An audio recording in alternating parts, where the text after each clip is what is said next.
On the edge of Herat in western Afghanistan, captured Soviet weaponry frames a museum dedicated to remembering the horrors of war.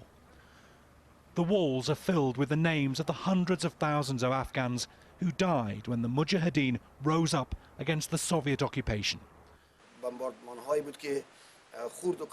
What people feared most was aerial bombing from the Soviets. It was very tough. What was most distressing was the killing of women, children and the elderly. That united us to fight the Soviets for the independence of our country.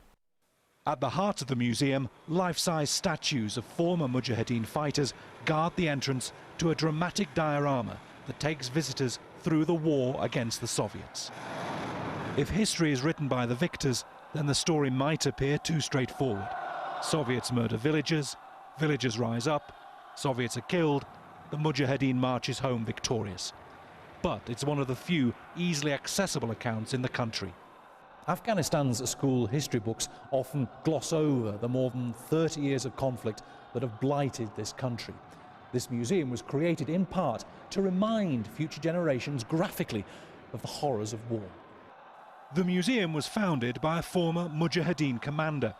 His son, a local politician and businessman, reflects a view often heard from Afghans these days, that history is about to repeat itself.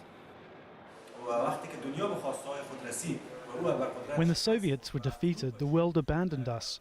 They didn't help reconstruct this country. They didn't even want a functioning government to be established. Now it's the same over again. We've sacrificed ourselves for the world in the war against terrorism. In return, after 12 years of the Afghan suffering and thousands of people being killed, they're going to abandon us again. NATO's combat mission here ends this year. It's a pre-arranged withdrawal, not a Soviet-style retreat. But that doesn't stop people feeling uneasy about what the future holds. Bernard Smith, Al Jazeera, Herat, Afghanistan.